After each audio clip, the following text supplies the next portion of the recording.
Жат перзент. Төлен Әбдікұлы. Мен өте кекшіл адаммын. Дұшпандарымды кешіре алмаймын. Бұл мінезімнің дұрыс-бұрысын таразылап көргенім жоқ.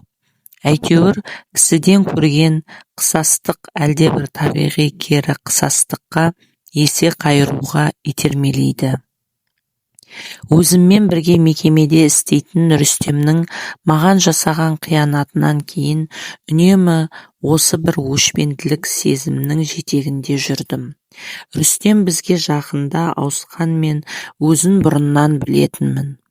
Сәлеміміз түзу болатын, бірақ сол Рүстем біздің бөлімнің жұмысын жиналыс үстінде қатты сынап, қызметінің артықшылығын пайдаланып, маған сөгіс бергізді де, содан кейін барып оның бітіспейтін жау екенін және ашық жау емес, ең мерез іштен кірген жасырын жау екенін ұқтым. Қайтып екеуміз амандаспайтын болдық. Бір-бірімізді байқамағансып, үн-түнсіз өтіп бара жатқанда мені сенің жасаған оңбағандығыңнан ештеңем кетпес, бірақ ит екеніңді білдім, енді сенің бар-жоғың маған бәрібір деген шарасыз кекесін билейтін. Ал оның жүзінен қағып құлаттым, бірде 0 менің пайдамда деген тоқмейіл тоят нышан сезіледі. Сол себепті оның бүкіл болмысы, сіңір денесі, сызданған жұқа, әлдемеше бет пішіні, әлдемешелерді жаным жек көреді. Киген киімі, іші тар, қытымыр, адамдарға тән тоқжиған жүрісі, бәрі жүйкемді тырыстырып, шайтанымды ұстатады. Және көрген сайын әзәзіл сезім өршеленіп, өзімдей адамға қарсы ештеңе жасай алмай жүргеніме қорланып, намыстана түстім. Мен іштей кек алудың әр түрлі жолдарын іздестірдім. Ондырмай сөзден жығу, иттігін бетіне басу, немесе бастық болып жоғарылап қарамағымда істейтін кіріптар қызметші қылу, содан кейін біржола жұмыстан қуып жіберу, немесе өзімнің ақыл-оймен, мәдениетіммен, парасатыммен оны таң қалдыру, артықшылығымды мойындаттыру. Тағы сондай мақсаттармен бірге амандасқанда қолын қысып жіберіп, бақырту, төбелеске шақырып, ұрып-жығу секілді ақылға сыймайтын шалағай бала қиялдар да жүрді көңілімде. Оған қоса менің кегім осының бәрі орындалғанда емес, ол тек маған жасаған қысастығы үшін бармағын шайнап өкінгенде ғана қайтатынын сеземін. Әйтпесе, басын кесіп алсаң да, көңілінде қайтпаған кектің ұшқыны қалып қоятын секілді. Бірақ кек алудың реті келмеді. Ол үнемі менің жанымнан бірде 0 деп мұқатқан тоят нышанымен өтуін қойған жоқ. Мен де көрген сайын тісімді қайрамай тұра алмадым, және ішке түйген мақсатымнан қайтпадым. Жұрт дұшпаннан кек алуды кассир әйел жеген ақшаңды қайтарып алғандай есе қайыру деп түсінеді. Мәселе еседе емес, ләззатта. Кек алудың ләззаты бәсеке, жеңістің ләззатынан да тәтті. Өзіңнің бар екеніңді, рухани өмір сүріп тұрғаныңды дәлелдеу ғой бұл. Сондықтан мен Санжардың әйелінің аман-есен босануын ынтызар болып асыға күттім. Әрине, ол әйелдің босанғанынан маған келіп кетер түк те жоқ. Ең маңыздысы, біздің коллектив шілдеханаға 8 күні бұрын шақырылған болатын. Ендеше Рүстеммен стол басында кездесетін күн туды. Шілдехана біздің ұрыс алаңымыз болмақ. Мен жекпе-жектің әртүрлі варианттарын ойластырдым. Мен бұлай дегенде, ол олай дейді, ол олай дегенде, мен солай деймін, ол тағы да олай дейді, сол кезде былай деймін де, ол мойнына су кетіп, жағын ашпай отырып қалмақ. тағы сондай. Әйелдерімізді қолтықтап сенбі күні кешкі сағат 7:30 шамасында Санжардың үйіне келдік. Санжар іс жүргізу бөлімінде істейтін ақ жарқын ашық жігіт. Құрақ ұшып, әйелдердің сырт киімдерін іліп, орысша әзіл мақтау айтып, кешіккенімізге өкпелеп, бәйек болып жүр. Әйелдер күйеулерінің қолтығынан ораулы туфлилерін алып киді. Айнаның алдында ұзақ тұрып, шаштарын жөнедеді. Коляскада құндақтаулы жатқан қызыл шақа баланы қаумалап кімге тартқанын айтып таласты. Одан кейін босанған әйелдің жанына барып, жағдайын сұрап, өздерінің қай балада қалай болғандықтарын естеріне түсірді. «Столға отырыңыздар», деді Санжар қонақтарға қарап. Кісілер келіп болды, енді отырайық. Барынша салқын қанды, сонымен бірге көңілді болуым керек, деп пысықтадым өзімді. Оны тіпті адам екен деп есептемегенімді білдіруім керек. Орындықтарды дүбірлетіп қайда отырарымызды нақты айыра алмай, әркім кішіпейіл көрінгісі келіп, бірін-бірі жоғары ұсынып, ырғасып, аз-кем тұрып, ақыры реттесіп столға жайғастық. Бірақ осы тұста ойластырған жоспарымның бәрі де тас-талқан болды. Рүстем келмей қалыпты. Рүстем бір тығыз шаруамен ел жағына жүріп кетіпті, деп түсіндірді Санжар. Ал мынау отырған сол кісінің жұбайы Зәуреш. Мен тоқыма қызыл көйлек киген, жанары кең, әлденеге қабағын түйіп алған аққұба келіншекке қарадым. Я деп ойладым. Без бүйрек болғанмен аузының салымы мол жігіт. Өзіне ыңғай сәті келе кетеді. Тіпті әйелі де сұлу, көрдің бе? Осыдан кейін мен Рүстем туралы бір жолата ұмытып, қарсыда әйелдерге естіртпей сыбырлап анекдот айтып отырған Сайлауға құлағымды тостым. Сайлау анекдотты өте шебер айтады. Сондықтан қанша тыңдасаң да жалықпайсың. Біз гу ете қалғанда әйелдер де ынтығып бізге де айтшы, о не, десіп Сайлау құлақтарына сыбырлағанда жалаңаш біреуді көріп қойғандай беттерін басып қысыла күліп, әйтсе де естігендеріне өздері өкінбейтін раймен ашық жарқын қымыңдасып мәз болып қалады.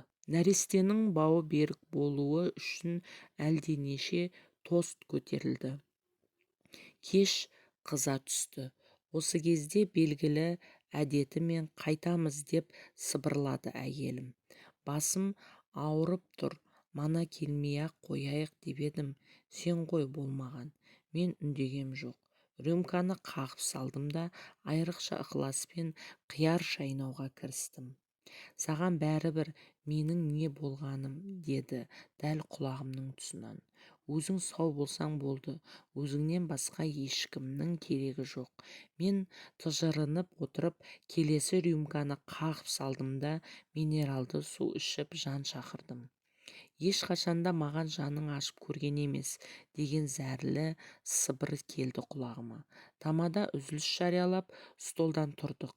Кәрім, деді Сайлау жаныма келіп, жұрт тараған соң қаласың ба? Неменеге? Картаға. Біз қайтатын шығармыз, дедім мен әйеліме қарап. Бәйбішенің басы ауырып тұр. Тоқта, ей, деді қуанып кеткен Сайлау. Біздің Томаның да басы ауырып қайтам деп отыр. Біздікі мына жерде келесі үй. Сонда барсын, апарып салайық, а? Мен сұраулы жүзбен әйеліме қарадым. Әйелім мейілдерің дегендей ықылассыз қабағын керді. Біз киініп шығып, әйелдерімізді шығарып салдық. Қашан келесіңдер, деді Сайлаудың әйелі. Кешікпеспіз, әлі біраз уақыт бар ғой, алаңдамаңдар. Қайтып келгеннен кейін карта ұйымдастырудың қамына кірісіп ек, Санжар тойдың шырқы бұзылады деп рұқсат бермеді.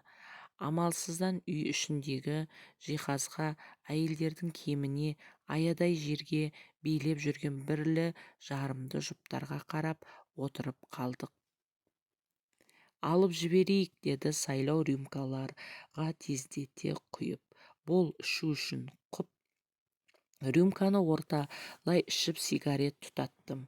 Көкшіл түтін арасынан Рүстемнің сұлу әйелін көргенде жыным қайта қозды. Подлец, дедім ішімнен Рүстемнің бет-жүзін елестетіп. Карьерист, мелочник. Сен кімсің? Ақымақсың. Жаманшылықтан басқа ойлайтының жоқ. Бүгін болғаныңда көрсететін едім. Сен аяқтан шалып құлатудың мүмкін, бірақ аяқпен істес болған соң үнемі аяқтың астында жүресің. Ұқтың ба? Ұсақсың, сорлысың. Вот кто ты такой. Иттің жолы болғышын қарашы, әйелі де сұлу. Кенет менің басыма бір таңғажайып зұлым ой келді. Бірақ әлі толық өсіп, еркімді билеген жоқ. Көңіл түкпірінен жасырыны оянып, өзінің бар екенін ғана білдіріп жатыр. Рүстемнің әйеліне жайлап тағы қарадым. Төбесіне қадаған шиненін да өзіне жарасып тұр. Ұшы сүйірлеу келген, мұрынның қыры ерекше түп-түзу, ашық қоңыр көздерінің қиығымен қабағын түйіп қарайды. Қабағын неге түйетінін түсінбедім, жанарымыз түйісіп қалып еді, көзі тым өткір екен. Ештеңеге қызықпайтын бір салмақтылық бар. Онысы маған ұнаған жоқ. «Столға», деді тамада. Ет келді. Рюмкаларға арақ-шарап қайта құйылды. Кенжебек сөз алып әңгімені Санжар екеуінің танысқан күнінен бастап, одан әрі оның мінезіне, жүріс-тұрысына, коллектив арасындағы беделіне тоқталып, баяғыда алған үйіне құтты қоныс айтуды да ұмытпай, одан баланың адам өміріндегі маңызына қадалып, Санжардың әйеліне келгенде Салиқа деудің орнына қайта-қайта Сағила деп жаңылысып, ақыры баланың өмір жас ұзақ болсын дегенді аузынан әрең шығарып тост көтерді. Әлден уақытта әлдекім ән айтайық деген ұсыныс жасады. Көршілердің біреуінен домбыра әкелінді. Әуелі шеттен жағалауға ұйыған келісім тым ретсіз қыстау болып табылған соң домбыра өнері бар адамдар таңдап беріле бастады. Мен танымайтын бір әйел майда жұмсақ үнмен мақпалды айтты. Сайлау үнін құбылтып, әртүрлі артистердің даусына салып, бірнеше ән орындады. Одан кейінгі кезек маған келді. Мен де айтатынымды алдын ала ойластырып қойғам. Жұрттың дабырын пайдаланып, ішімнен ыңылдап, ең жоғары даусымды белгілеп алдым. Операдағы артистерше құшырланып, алты басарды бастадым. Бұл ән менің ішкі көңілімнің ешбір әуен дарымайтын түкпірлеріне бойлаушы еді. Сондықтан мен әлде жан ашуы, әлде күйініш айқайы, ашынған ащы үннен басталатын «Ей» қалқаны созғанда дирижерлық еткелі тұрғандай қолымды жайып орнымнан тұрдым. Шынында да мен бұл әннің көп жерлерін өзімше орындаушы едім.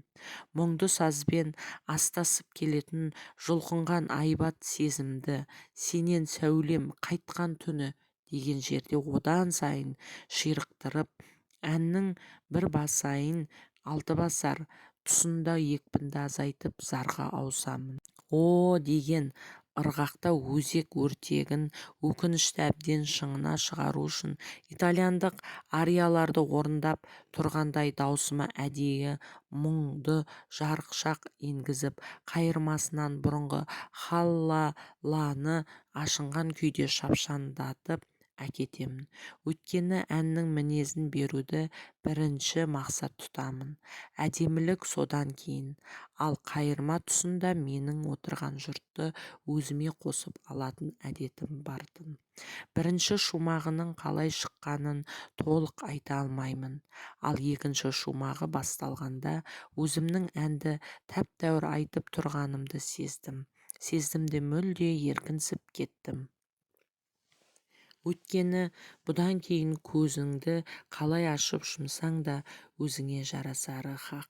Қайырмасына келгенде қосылыңдар деген ишаратпен басымды изеп қарсыда отырған Рүстемнің әйеліне қарадым.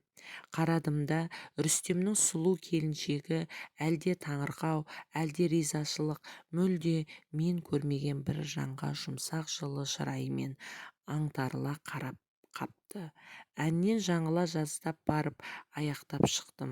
Шуылдап кеткен қошеметшілер алда-жалда күн туа қалса, менің әншілікпен-ақ күн көретінім шамам барын қайсыбір әншімін деп жүргендерден көш артық екенімді жыр қылып, артынан мені ұмытып, тек әннің құдіретін айтып, таңдайларын қағып, гуілдесіп тоқтай алмай жатты. Көп ұзамай өзімнің қызып қалғанымды білдім. Бірақ санам айқын. Жанға жайлы еркіндік пен батылдық, біртүрлі беймәлім қуаныш бойымды билейді. Енді қызулыққа арқа сүйеп, Рүстемнің әйелін көзбен тінте бастадым. Әбден арсызданып алғаным сонша ойша шешіндіруге кірістім. Көңілімнің түбінен әзәзіл сезім бас көтеріп, міне кегің қайтты, жеңу деген осы деп тұрған секілді. Егер менің осы бір зұлымдық ойым іске асып, оны Рүстем білмей кеткеннің өзінде де енді мен оның жанынан ешқашанда шарасыз халде өтпейтінімді, ішкі қорлықтан өз көңілімнен азап шекпейтінімді сездім. Кенет менің ән тыңдағым келеді, деді Рүстемнің әйелі. Қай әнді айтасыз, дедім жұлқынып. Маған бәрібір, мен кідірмей қорланды бастадым. Жалпы әрбір ірілі-ұсақты оқиғалар, той, қонақасы, кездесу, тағылар өз алдына бөлек-бөлек кішкентай өмірлер. Әр өмірдің өзінің басталуы, аяқталуы, қайшылығы мен бәтуасы, басты және қосалқы кейіпкерлер болады. Аяқ астынан бүгінгі қонақасының басты кейіпкері мен болып шықтым. Әркім сөйлеген сайын ретін тауып, менің әншілігіме тоқталмай кетпеді. Біреулер менің өмірде де теңі жоқ жайсаң етіп шығарды.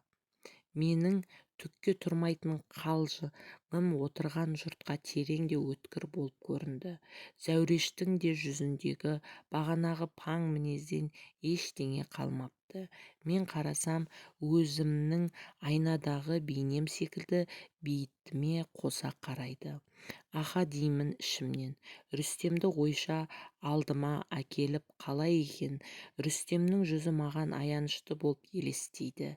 Әлдекім пластинка қойды. Мен тағы да еркінсіп әйелдерді кезек-кезек биге шақырып, иықтарына білегімді қойып, шаштарынан сипап қылжақтай бастадым. Менің дөрекі қимылымның бәрі өзгелерге әйел затына үстемдігі бар жырынды еркектің жалпыға ортақ еркелігі болып қабылданды. Мен жайырақ сізді шығарып саламын, басқа біреуге еріп кетіп жүрмейсіз, дедім Зәурешке би үстінде. Мен өзім де бара алмаймын, жанымда қарсы сөз айтқанды суханым сүймейді, дедім сөзін аяқтатпай. Зәуреш бетіме таңырқай қарады. Биден кейін қызып алған Санжар ұйықтап қалған кішкентай қызын оятып алып, пианино тартқызды. Сайлау студент кезіндегі бір қожанасыр құрбысының әңгімесін айтып, шегімізді қатырды. Ақыры өстіп отырған әп-әдемі тойдың шырқын Санжардың өзі бұзды. Алдымен ол Сайлауға, осы әңгіменің бәрінде мені мазақ қылып отырсың, деп күдіктенді. Одан кейін ішпей отырғандарға, менің үйімде кекіреймей, кісімсімей отырыңдар, әйтпесе кетіңдер, деп ұсыныс жасады. Әйелінің айтқан басу сөзіне шамданып, өзінен басқа тірі жанды тыңдамайтынын, әйелінің сөзіне түкіргенін, тіпті туып жатқан баланы да керек қылмайтынын, өзімен қалжыңдасудың қауіпті екенін айтып дәлелдеді. Қонақтар бұдан кейін отырыстың мәні жоғын түсініп киіне бастады. Санжардың мың мәртебе кешірім сұрап қиылған әйеліне ондайдың бола беретінін әрең түсіндіріп сыртқа шықты. Мен бірден Зәурешті қолтықтап алдым. Транспорт тоқтап қалды, дедім маңайындағыларға естірте дауыстап. Жалғыз жүру қауіпті, мен сізге серік болайын. Зәуреш үндеген жоқ. Қараңғы бұрышқа келгенде ай-шайға қарамастан құшақтай алып ерініне сүлікше қадалдым. Менен тап мұны күтпеген Зәуреш алғашқыда тыпыр ете алмай қалды. Артынша жұлқынып құшағымнан босанды да жағымнан тартып жіберді. Мен Зәурешті тағы да құшақтай алдым. Ұра бер, жағымнан бәрібір мен сені жібермеймін. Сен маған ұнайсың, деді ментігіп. Егер ұнатқаным үшін кінәлі болсам, ұнағаның үшін сен де кінәлісің. Жіберіңіз, деді ол тағы сүйме деп қорыққандай басын төмен тұқыртып. Жібердім. Екеуміз де үнсіз келеміз.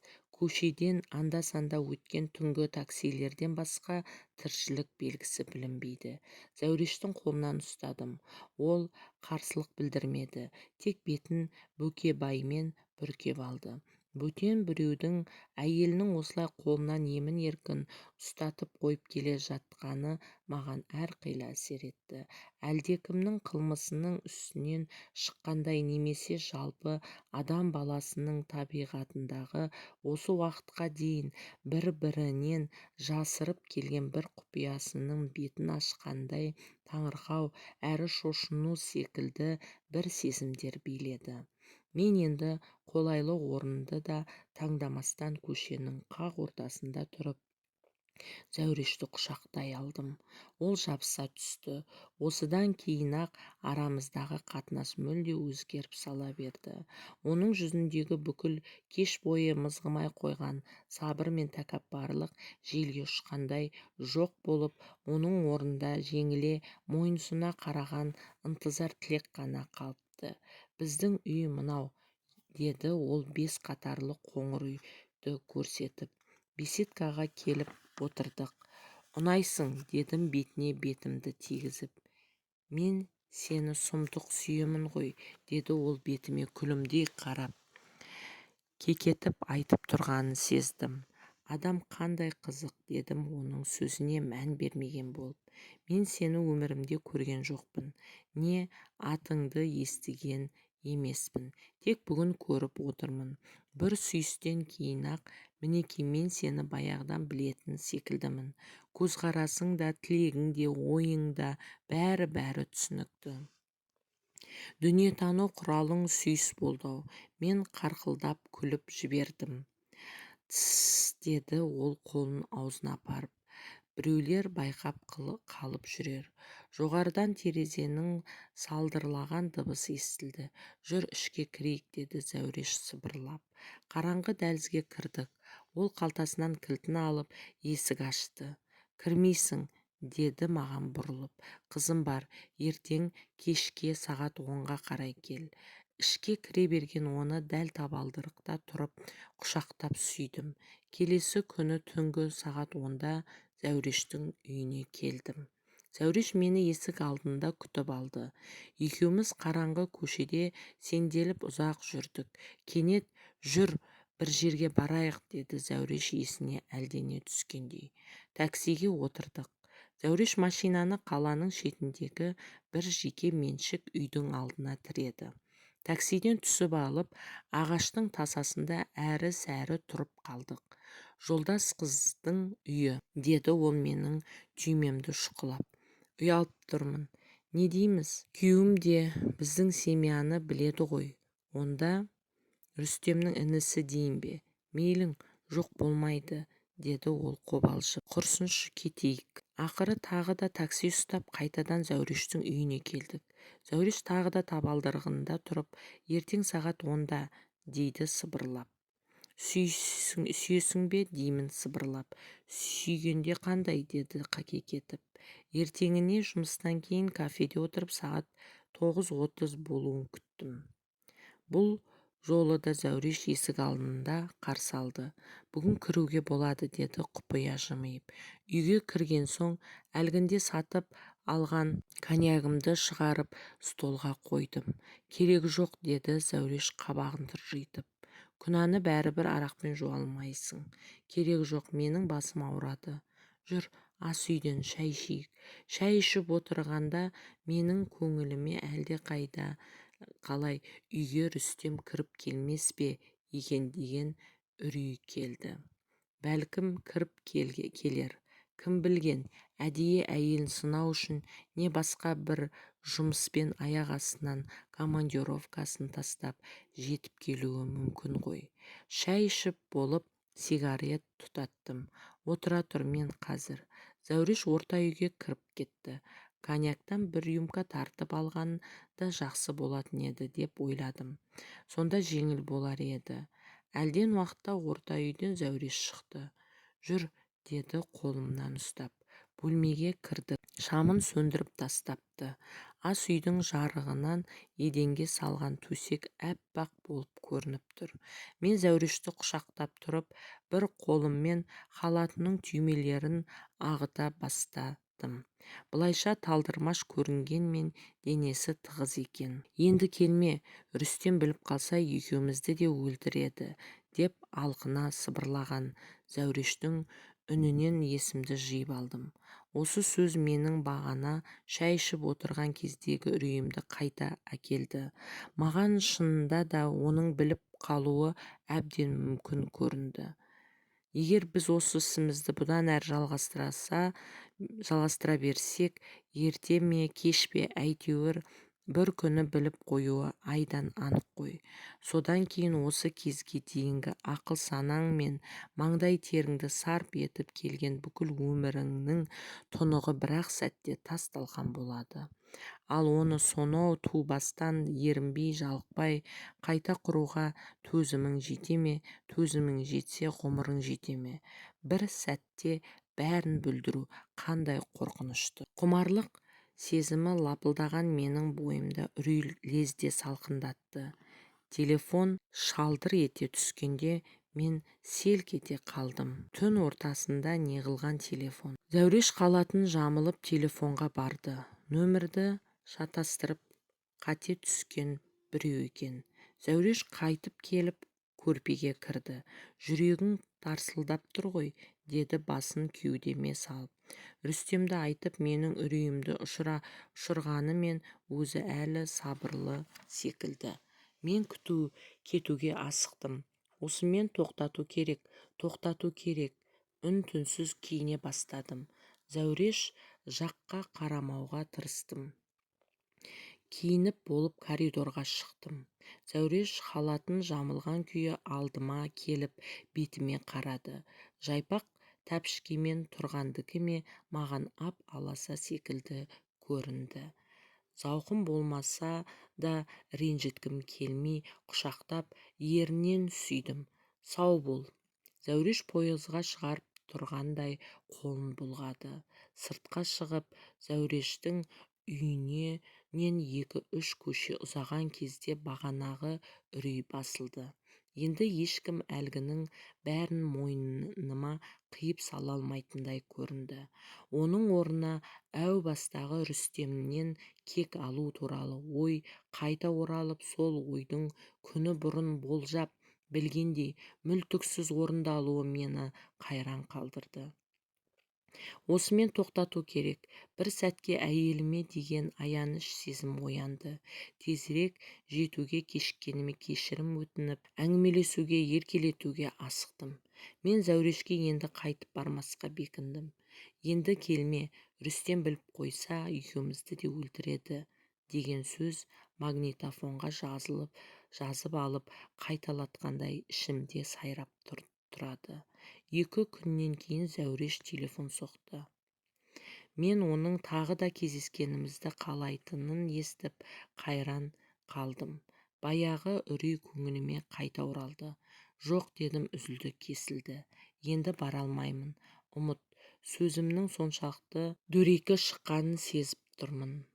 Маған да оңай емес, бірақ бәріміз де жағдайға бағынамыз.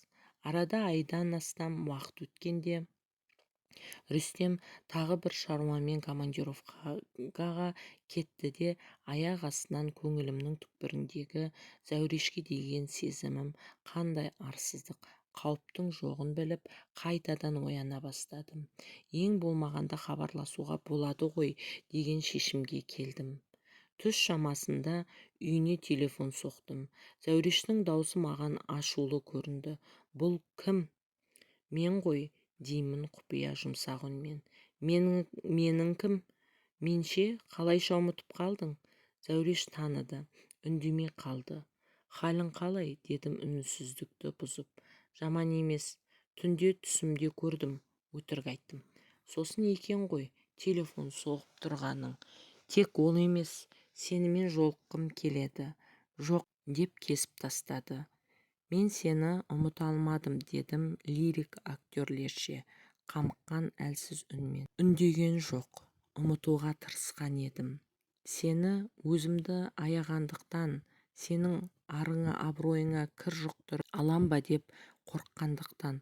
Соңғы сөз менің өзіме де әсер еткен секілді. Үндеген жоқ. «Неге үндемейсің? Әлде бәрі бекер болғаны ма? Қалайша? Әлде менің айтқаныма сенбейсің бе?» «Бәрі өтірік», деді ол ап-айқын етіп.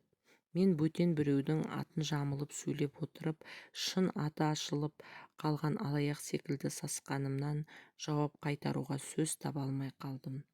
«Бәрі де өтірік», деді ол бұрынғыдан да нығыздап. «Ұялған тек тұрмас. Неге дей бердім. Телефонда ол да үнсіз, мен де үнсіз. 2 минуттай тұрдық. Кідіріп қалды. Мен ол 10 күн бойына деп айтқысы келмей тұрғандай кідіріп қалды. Сенің кірген шыққаныңды күзеттім. 10 күн бойына сенің сыртқа кіммен шығып, кіммен кіргеніңді, қай асханадан түскі тамақ ішкеніңді сағатына шейін қалдырмай айтып бере алам. Мен ылғи аялдамада тұрған адам болып көрінуге тырысатынмын. Күттім, рас, қасыңа баруға арландым. Енді осы қорлық та жетеді. Қайтып мазамды алма». Ойда жоқта беймағына дыбысымның қалай шыққанын сезбей қалдым. Құлағымда үзік-үзік ызыңдаған телефонның үні қалды. Бұдан кейін де мен көшеде, автобус ішінде Зәурешпен кездесіп қалып жүрдім. Ол мені көргенде өзінің қуанып тұрғанын жасырмайтын. Шын ықыласпен сәлемдесіп, ақылды әйелдерге тән бір ұстамдылықпен жағдайымды сұрайтын. Ақыры бірте-бірте уақыт өткен сайын еш ілтипатсыз бас изесумен ғана өтетін болдық. Кейін олар қаланың басқа ауданынан үй алды ма, мүлде көрмей кеттім. Арада азғантай оқиға осымен бір жола бітті. Мен анда-санда ішіп алып, бозбалашылық дәуренді ортаға салғанда есіме алып, жақын жолдастарыма атын атамай мақтанышпен әңгімелеп беретінмін. Әлде бір себеппен жолға түсіп, мектеп алдынан өтіп бара жатқан бетім еді. Күннің ыстығынан таңдайым құрғап шөлдеген соң, бұрыштағы су сатып жатқан жерге әдейі бұрылдым. «Соңы кім екен?» дедім де, кезекте тұрған халықтың көптігін көріп, күтер-күтпесімді білмей екі ойлы болдым. «Мен боламын», деді әлдекімнің сәл күшеніп шыққан қоңыр даусы. «Сәлеметпісіз?» Бұрылып бетіне қарадым. Таныдым, Рүстем екен. Шашына кәдімгідей ақ кіріпті. Жылтыраған әдеміше бетіне бәлендей әжім енбесе де, көзілдірігінен, даусынан, қимылынан бойға ауру секілді сынаптап кіретін үлкендіктің нышаны сезіледі.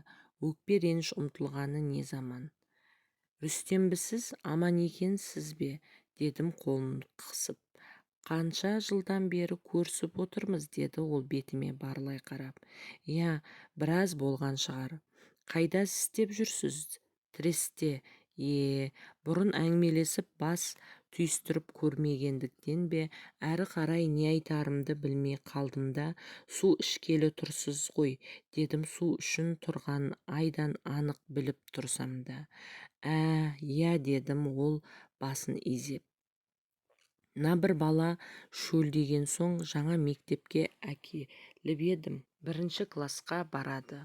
Соған тіркетіп алып барам. Дайындалады дей ме, Құдай-ау, оқу басталмай жатып сабақ жүреді екен ғой өздеріне. Содан барып Рүстемнің қолынан ұстап тұрған 7-лер шамасындағы ұл балаға көзім түсті. Әлде мінезі, әлде мектепке келген соң өзін осылай болу керек деп тапқан шешімі монтиып тып-тыныш тұр. Кетік тісін көрсетіп маған сығырая қарады. Мен әлдене айтқым кеп аузымды аша бердім де тұрып қалдым.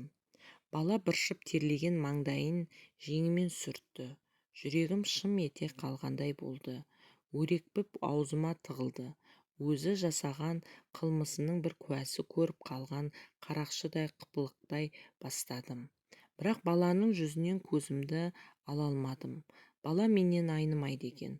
Астапыралла, көзі, мұрны, сүйректеу шашы, бас бітісі, желкесіндегі орайы, тіпті құлағының қатпарына шейін сойып қаптап қойғандай. Ішімнен Зәурешпен кездескеннен бергі уақытты жанталасып санай бастадым. 8 жыл. Қалайша? Дұрыс, 8 жыл. Шындықтан қашып құтылу мүмкін емес. Бала 7-де, биыл мектепке бармақ. Бала терлеп-тепшіп 1 стакан суды әрең бітірді де әкесіне қарап ішін көрсетті. Тырсиып кетті деген болу керек. Жымиып қойды. Сүп-сүйкімді. Ал жақсы, деді Рүстем маған кететінін білдіріп. Мен басымды изедім. Баланың аяғының басын ішіне алып маймақтау басып бара жатқанын көргенде көзім қарауытып, жүрегім шанышты. Баланың әкеге осынша ұқсауын мен бұрын байқаған емеспін. Суды ішкен-ішпеген есімде жоқ. Қара үзбей әлгілердің артынан жынды адамдай біраз жерге дейін еріп отырдым. Олар көп ұзамай алдағы аялдамадан автобусқа мінді. Күтпеген жағдай мені мүлде есеңгіретіп жіберді. Әлгі балаға деген әкелік ықыласымның бір көргендей-ақ бойымнан лап етіп сыртқа тепкені өзіме таң көрінді. Әлде әйелімнің қазіргі семья деген беймәлім қағиданы желеу етіп, жалғыз қыздан кейін үй ішіне жаңалық енгізбей қойған шағын тірлігімізге басылмай қалған мауқымның әсері ме, әлде тек баланың өзімнен соншалық айнымай қалған түрі ме? Әйтеуір бала автобусқа мініп бара жатқанда жүрегімді біреу қоса суырып бара жатқандай көрінді.